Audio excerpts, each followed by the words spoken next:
Welcome to the channel, everyone. For those who are new here, I hope that by the end of this video, you decide to subscribe. Over the last couple of days, the market has been quite volatile, and I believe this trend will continue throughout the week. The good news, however, is that Bitcoin is forming higher lows on the lower time frames. As of now, Bitcoin is up about 5% and XRP has surged approximately 10.3%. Love to see that. Looking at the top 100 coins, we're still seeing some nice gains across the board. Some assets are bouncing off their lows, so we haven't yet broken past the 2024 highs. We're more in line with December levels. But hey, things are looking pretty solid, and I'm never going to complain about green in the market, especially after what we've just been through.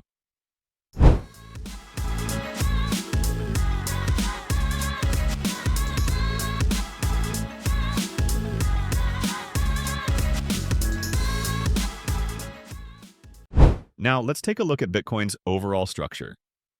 If we pull up the chart for the past month, you can see those higher lows forming, which is exactly what we want to see.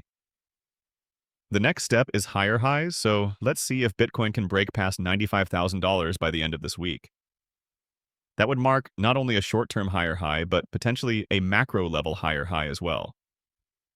We're not just talking about breaking 95K, we're talking about the bigger picture, with the next key levels being 109K and ultimately 110K. But first, the priority is breaking 95K. From there, we can shift our focus to surpassing 100K and then targeting 110K and beyond. XRP is also a major focus, of course. Let's be real.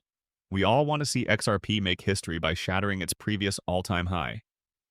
While some claim that it has already surpassed it, I personally look at 384 as the key level. I want to see a fresh all-time high on CoinMarketCap because that would be an incredible milestone. Structurally, XRP's price action mirrors Bitcoin's. Nothing has really changed.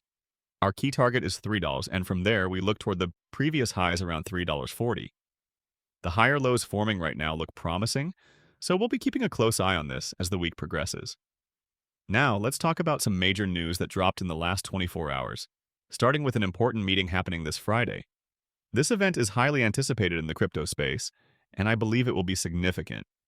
We've got some updates from Eleanor Terrett on X, who shared that the official invites for Friday's White House Crypto Summit have yet to be sent out. The guest list, according to sources, will be smaller than expected, featuring major industry figures like Michael Saylor. Personally, I don't consider Saylor a true industry veteran. He only entered the crypto space around 2021 and has primarily been promoting Bitcoin. But regardless, he's now seen as a big name in the space.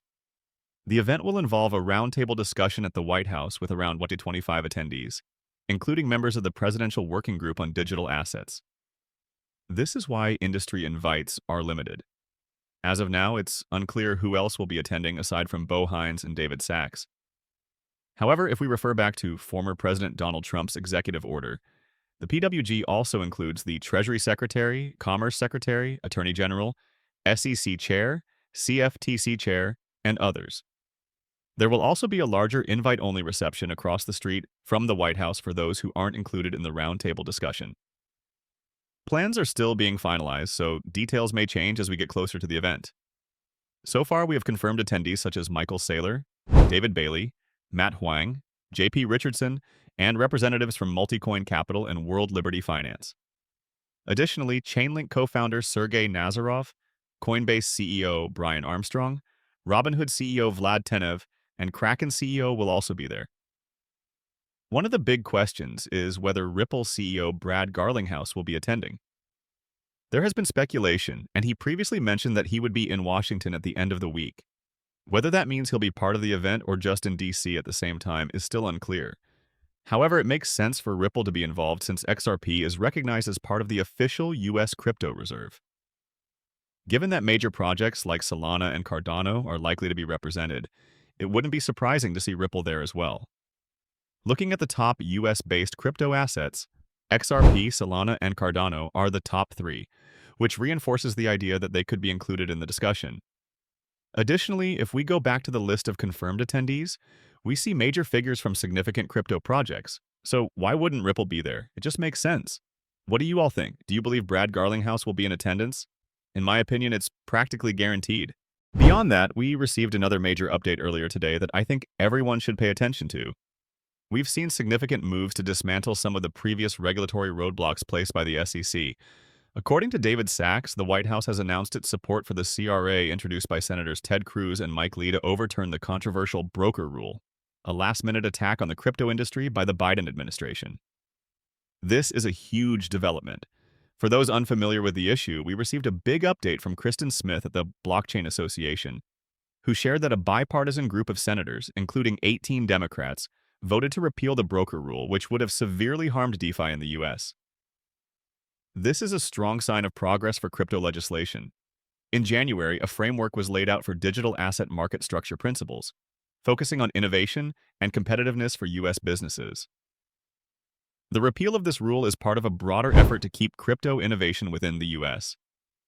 The Blockchain Association has confirmed that today's bipartisan vote marks a crucial victory for DeFi and the wider crypto industry. These recent developments in crypto policy are refreshing to see, especially considering the challenges we've faced over the last couple of years. If you were watching this channel back in 2022, you remember the chaos of the Luna collapse, the FTX fallout, and the aggressive regulatory attacks on the industry. At times, it felt like the entire crypto space was under siege, with regulators seemingly trying to crush it completely. Many feared that Wall Street giants and institutional investors would take full control. Now, however, things are shifting. The tide is turning, and it feels like the clouds are clearing. Innovation is beginning to thrive again in the US, and DeFi is poised for even greater growth. Looking at DeFi as a whole, it's a crucial part of the crypto industry, with a market size of nearly $113 billion. Ethereum alone has over 1,000 protocols tied to DeFi. If you go back to DeFi Summer in 2020, that was the spark that ignited the massive bull run in 2-to-1. Projects like Chainlink were among the biggest winners during that time. For example, Chainlink surged from low 50 cents in 2010 to a peak of $50, a 100x gain. DeFi remains one of the core pillars of crypto, embodying the original vision of decentralized finance, empowering individuals to be their own banks and achieve financial freedom.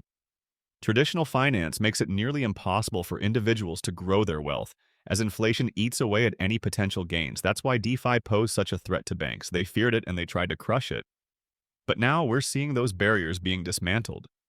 The same applies to Sabo21. Banks should be able to offer crypto services and custody assets. With these outdated rules being rolled back, we're seeing the foundation for a truly thriving crypto industry. I genuinely believe this space will 100x from here, and I'm excited for what's to come. With that said, I hope you all enjoyed this video. If you did, be sure to leave a like, subscribe, and turn on notifications for more content. You can also follow me on Twitter, the link is below. Thanks for watching. Peace out.